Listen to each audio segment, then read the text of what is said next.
Assalamualaikum warahmatullahi wabarakatuh. Jumpa lagi dengan Bapak dalam pelajaran IPA. Kali ini kita akan bahas materi tentang pemuaian zat cair dan gas.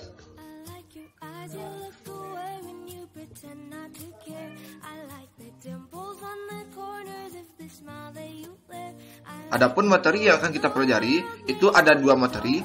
Materi pertama tentang pemuaian pada zat cair. Materi kedua tentang pemuaian pada zat gas. Mari kita bahas satu persatu. Materi pertama, pemuaian pada zat cair.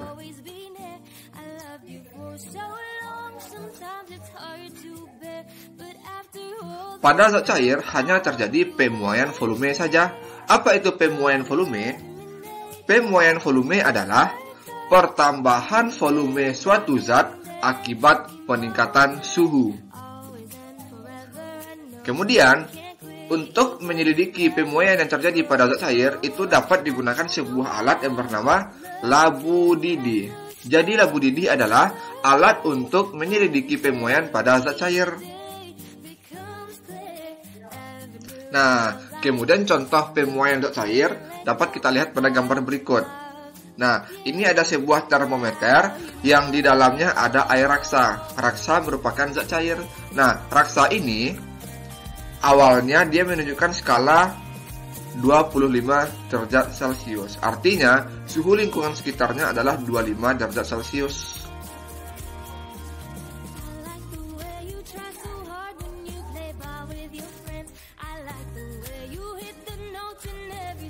Teorinya, raksa yang ada pada termometer yang abu-abu ini akan memuai, berarti akan bertambah ketika suhu meningkat dan akan menyusut ketika suhu berkurang. Mari kita lihat ya. Kalau misalkan termometernya kita dekatkan dengan api, maka suhunya meningkat sehingga volume raksanya juga akan meningkat. Nah, kalau misalkan apinya kita hilangkan, maka lingkungannya akan dingin, maka lingkungannya akan berkurang suhunya, sehingga raksanya akan turun menyusut dia. Nah, inilah penjelasan dari teori ini. Dia memuai apabila suhu meningkat, dia menyusut apabila suhu berkurang.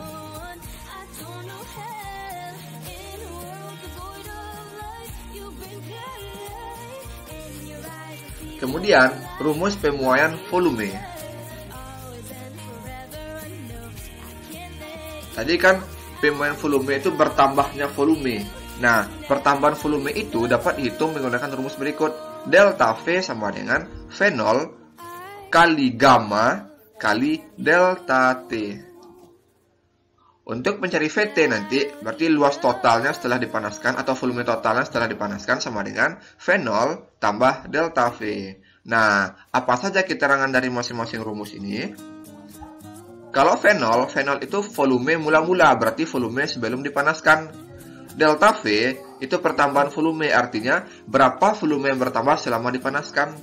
VT itu volume akhir setelah dipanaskan. Kalau gamma itu koefisien muai volume. Delta T itu kenaikan suhu atau pertambahan suhu. Nah, di sini ada gamma.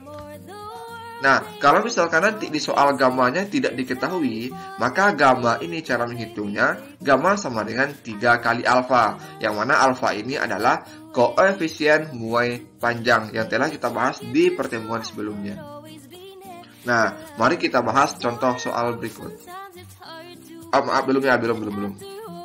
Nah, sekarang kita punya satu gelas air dan punya sebuah termometer. Pertanyaannya, apa yang terjadi jika suhu di sekitar air ditingkatkan, atau apabila suhu air dipanaskan, apa yang terjadi pada airnya gitu ya. Nah, teori awal kita, apabila benda itu dipanaskan, maka benda akan memuai. Tapi hal itu tidak berlaku pada air. Kenapa? Karena pada air itu ada yang namanya anomali air.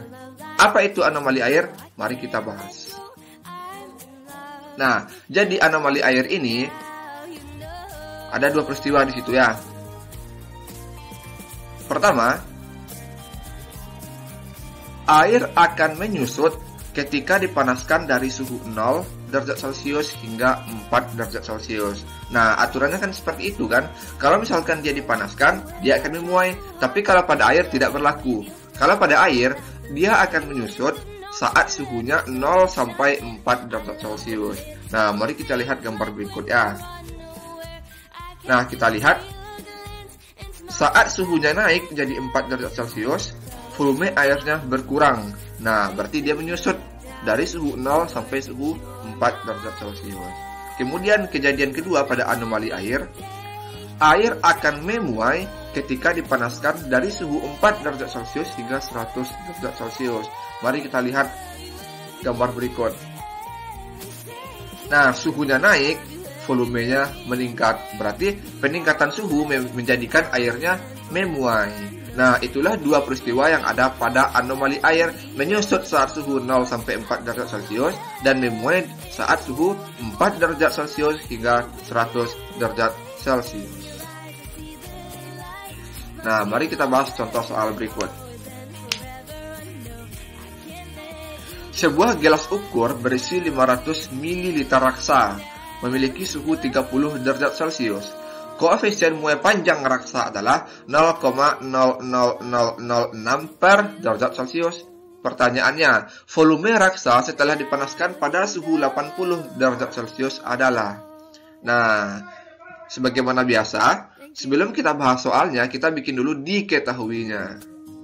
Pertama, diketahuinya, volume sebelum dipanaskan, itu simbolnya adalah V0.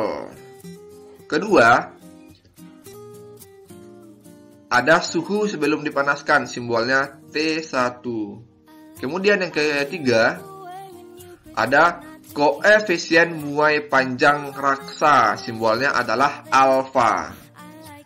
Kemudian ada suhu setelah dipanaskan, simbolnya adalah T2. Nah, jadi inilah bagian yang diketahui dari soal gitu ya. Sedangkan pertanyaannya, volume raksa setelah dipanaskan. Artinya itu adalah VT. Nah, sebelum kita ke rumus, maka kita harus menentukan dulu, ini ada T1 atau ada T2, maka kita harus mencari tahu kenaikan suhunya. Dari 30 ke 80 berarti kenaikan suhunya sama dengan 80 kurang 30, maksudnya maaf, ini 30, sekali lagi ini 30 bukan 50 ya, salah ketik. Nah, sehingga 80 kurang 30 hasilnya 50 derajat Celcius. Kemudian, karena di soalnya kita nggak butuh alfa, kita butuhnya gamma, maka hitung dulu gamma sama dengan 3 kali alfa, berarti 3 kali 0,00006 hasilnya adalah gamma sama dengan 0,00018. Nah, setelah kita selesaikan apa yang ada di bagian diketahui, baru kita jawab soalnya. Karena pertanyaannya VT, maka gunakan VT sama dengan V0 tambah delta V. V0-nya sudah ada di bagian diketahui, delta V-nya belum. Maka langkah berikutnya, kita cari delta V-nya. Dengan rumus, delta V sama dengan V0 kali gamma kali delta T. Nah, berikutnya, kita tinggal memasukkan apa yang telah diketahui. V0 dulu. V0-nya 500, gamma 0,0018, delta T 50. Sehingga kalau kita kalikan ketiganya, 50 kali gamma kali delta T hasilnya adalah 4,5 ml. Nah, delta V-nya dapat, V0-nya ada, tinggal kita masukkan angkanya. V0-nya tadi di bagian diketahui adalah 500, masukkan 500. Delta V-nya kita cari tadi dapat 4,5, sehingga jadinya VT sama dengan 500 tambah 4,5. Kita jumlahkan, berarti VT sama dengan 504,5 ml. Atau mililiternya bisa diubah jadi liter, jadinya tinggal dibagi 1000. VT sama dengan 0,5045 liter. Nah, pembahasan soal ini penting untuk Anda pahami. Silakan Anda pahami terlebih dahulu. Baca dengan teliti, kemudian pahami dengan benar. Sehingga nanti Anda bisa menyelesaikan soal yang ada di bagian latihan berikutnya. Oke.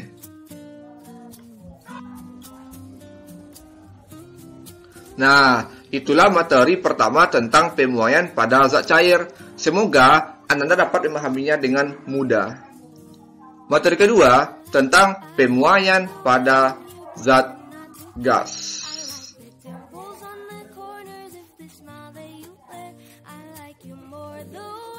Pada zat gas hanya terjadi pemuaian volume. Apa itu pemuaian volume? Pengertiannya sama dengan sebelumnya. Pemuaian volume adalah pertambahan volume suatu zat akibat peningkatan suhu. Kemudian pada pemuaian gas itu ada sebuah alat namanya dilatometer, yang mana dilatometer ini digunakan untuk menyelidiki pemuaian pada zat gas. Kemudian, apa contoh pemuaian zat gas? Nah, contohnya ada pada balon udara. Kenapa balon udara itu dapat terbang? Nah, mari kita lihat gambar yang ada di samping. Nah, ini gambarnya. Balon udara ini dapat terbang karena di bagian bawah sini ada api. Api itulah yang menyebabkan peningkatan suhu di bagian dalam balon udara, sehingga volume udara dalam balon meningkat atau bertambah sehingga balonnya mengembang dan dapat terbang di udara. Jadi, balon udara dapat terbang karena ada peningkatan suhu yang berasal dari api, sehingga gas dalam balon udara memuai.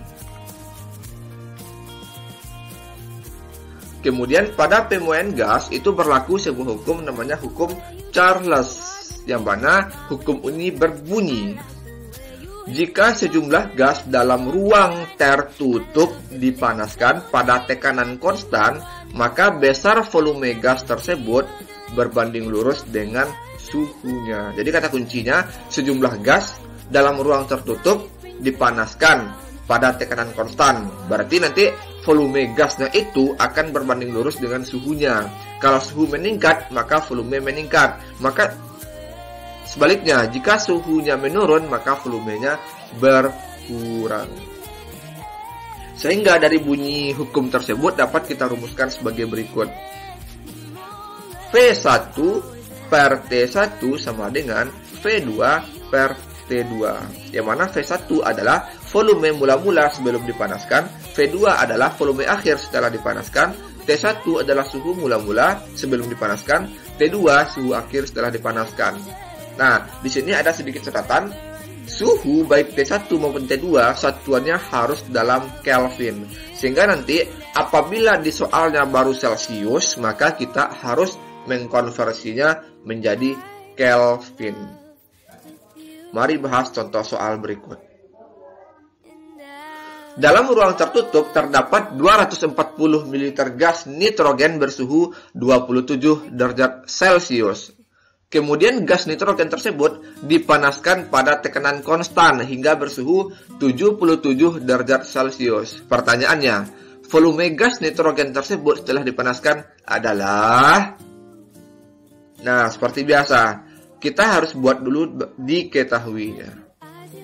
Nah, diketahui pertama, ada volume sebelum dipanaskan, simbolnya adalah V1. Kemudian ada suhu sebelum dipanaskan, simbolnya adalah T1. Kemudian ada suhu setelah dipanaskan, simbolnya adalah T2. Pertanyaannya,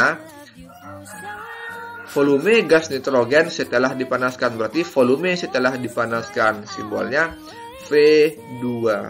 Nah, ingat catatan sebelumnya, kita nggak boleh gunakan Celsius, kita harus ubah ke Kelvin. Caranya, angka 27 ini tinggal kita tambah dengan 273, sehingga hasilnya 300 Kelvin.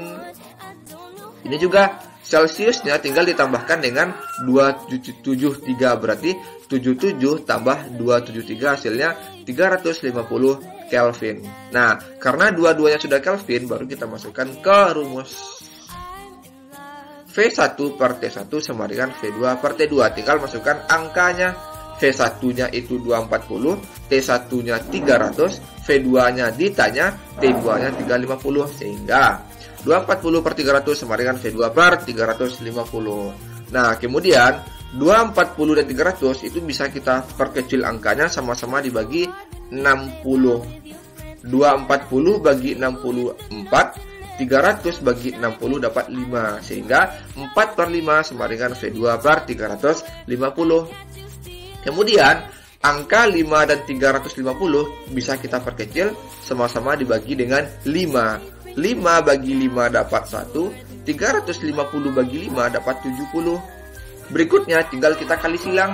4 kali 70, sebentar, berarti jadinya 4 per 1 sama dengan V2 per 70. Berikutnya kita kali silang. 4 kalikan dengan 70, 1 kalikan dengan V2. Sehingga jadinya 280 sama dengan V2. Sehingga V2 sama dengan 280 ml. Atau yang mililiter ubah ke liter tinggal dibagi 1000. Jadinya V2 sama dengan 0,28 liter. Nah, soal ini harus Anda pahami pembahasannya dengan baik. Sehingga nanti Anda dapat mengerjakan contoh soal berikutnya atau latihan berikutnya dengan benar. Silakan dipahami terlebih dahulu.